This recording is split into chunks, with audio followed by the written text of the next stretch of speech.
মানিকগঞ্জের মানুষ, জবান খুলে কথা বলতে হবে, পারবেন তো ইনশাআল্লাহ? মুরব্বী মানুষ, আপনাদেরকে আমি ছোট মানুষের কষ্ট দিয়ে মনে কিছু নেবেন না। আল্লাহ তাআলা আমাদেরকে আদম আলাইহিস সালামের উম্মত বানাইছেন না হযরত বিশ্বনবী মুহাম্মদ আরবি সাল্লাল্লাহু আলাইহি ওয়াসাল্লাম উম্মত বানাইছেন? জানেন তো আপনারা? আমরা কার উম্মত? বিশ্বনবী জনাব মুহাম্মদুর রাসূলুল্লাহ সাল্লাল্লাহু আলাইহি ওয়াসাল্লাম। আল্লাহ তাআলা আমাদেরকে পারলে চাইলে আদম নবীর উম্মত বানাইতে পারতেন কি পারতেন না? জবান করে বলতে হবে মুসলমান, আল্লাহ পারতেন কি পারতেন না? তারপরে সবাই বলেন ভাই এমন একটা শুকর আদায় করবে যা ইতিপূর্বে কখনো করেন না। আমার বাবাজিরাম, আমার আল্লাহ তাআলা আমাদেরকে আদম পয়গম্বর আলাইহিস সালাতু ওয়াস সালাম উম্মত বানালেন না, শীষ পয়গম্বর উম্মত বানালেন না, ইউসা পয়গম্বর উম্মত বানালেন না, ইউনুস পয়গম্বর উম্মত বানালেন না, ইদ্রিস পয়গম্বর উম্মত বানালেন না, ইসহাক পয়গম্বর উম্মত বানালেন না, ইদ্রিস পয়গম্বর উম্মত বানালেন না, ইয়াকুব নবীর উম্মত বানালেন না, ইসহাক পয়গম্বর উম্মত বানালেন না, ইউসুফ আলাইহিস সালাতু ওয়াস সালাম উম্মত বানালেন না, হযরত ইব্রাহিম খলিলুল্লাহ আলাইহিস সালাতু ওয়াস সালাম উম্মত বানালেন না, ঈসা জবিহুল্লাহ উম্মত বানালেন না, ইসমাঈল জবিহুল্লাহ উম্মত বানালেন না।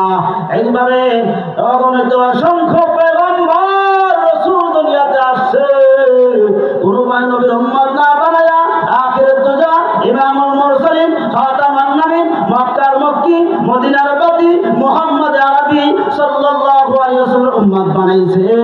এইজন্য শুকর আদায় করছি আলহামদুলিল্লাহ। সকলেই খুশি হন নাই? খুশি হয়েছেন তো? খুশির মতন বলেন আলহামদুলিল্লাহ। হয় নাই মানিকগঞ্জের মানুষ আরেকটা চান্স দিব উম্মতের। আরে হনুমান যদি একবার আলহামদুলিল্লাহ বলে, হনুমান যদি একবার সুবহানাল্লাহ বলে। মিশকাত শরীফ নামক কিতাব খণ্ড নম্বর 8 পৃষ্ঠা নম্বর 38 ভিতরে আল্লাহ নবী বলেন তামলাউনা বাইনাস সামাওয়াতি ওয়াল আরদি।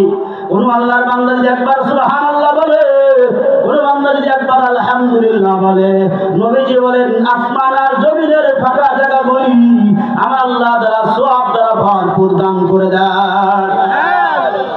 এরপরেও কিছু মানুষ সুবহানাল্লাহ কয় না, বাড়ি যায় করেন সুবহানাল্লাহ বলেন না, সুবহানাল্লাহ বলেন আলহামদুলিল্লাহ। বুঝতে পারছি আমরা আমার প্রথমে বেজা প্রধান বক্তা আইতেছে না, ছোট হুজুর কাছে সুবহানাল্লাহ কব না, এরকম কিছু মানুষ ঘাটতি দিয়ে আছে।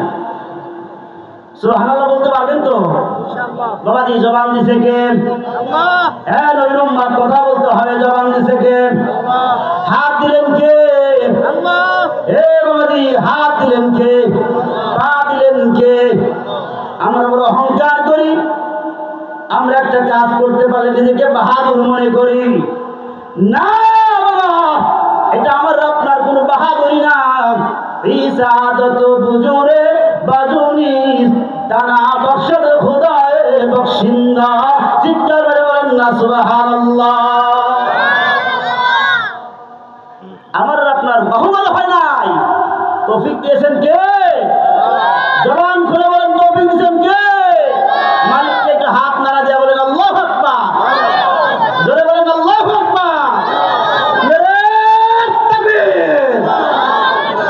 দিন ইসলাম, দিন ইসলাম জিন্দাবাদ জিন্দাবাদ জিন্দাবাদ জিন্দাবাদ।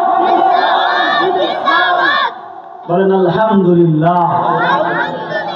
আমি ছোট মানুষ, আপনাদের একটু কষ্ট দিবে চাই। এই যে ফাঁকা জায়গা বলি শয়তান বসে, জানেননি? একখানে বসেছিলেন, এই জায়গার আপনার জন্য সাক্ষী হবে কি হবে না?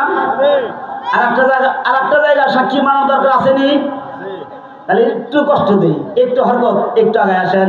আর জিকির করে লা ইলাহা ইল্লাল্লাহ ওয়া ইলাহা ইলাহা জবান খোলে লা ইলাহা ইলাহা লা ইলাহা ইল্লাল্লাহ লা ইলাহা ইল্লাল্লাহ লা ইলাহা ইল্লাল্লাহ লা ইলাহা ইল্লাল্লাহ মুহাম্মাদুর রাসূলুল্লাহ সাল্লাল্লাহু আলাইহি ওয়াসাল্লাম। বলেন আলহামদুলিল্লাহ। আমি আপনাদের মাঝে এমন একটা সূরা তেলাওয়াত করেছি, এমন একটা আয়াত তেলাওয়াত করেছি, এই আয়াতকে কেউ অস্বীকার করে না। আমার দিকে তাকান, যারা আসছেন তো আলহামদুলিল্লাহ আসছেন, আপনারা আমার জন্য সাক্ষী হয়ে যাবে। তারপরে মাঝখানে একটু জায়গা একটু ফাঁকা রয়েছে, একটু সামনে হরকত দিলে আল্লাহ বরকত বাড়াই দেব। দেখেন একটু হরকত দেওয়া যায় না বাবাজির আমার, একটু হরকত দেন। এই বাবাজি একটু আগে আসেন, একটু আগে আসেন। হুজুর আসে আগে প্যান্ডেলটা সুন্দর করেন, একটু সুন্দর করে হলান। জি, আমি আপনাদের মাঝে যেই সূরা তেলাওয়াত করেছি, যে আয়াত তেলাওয়াত করেছি, এই আয়াতটা কেউ অস্বীকার করে না। কাফের বলেন, মুশরিক বলেন, নাসারা বলেন, খ্রিস্টান বলেন, যত ধর্মের মানুষ আছে না কেন, কেউ এই আয়াতটাকে অস্বীকার করে না। সকলেই মরণশীল,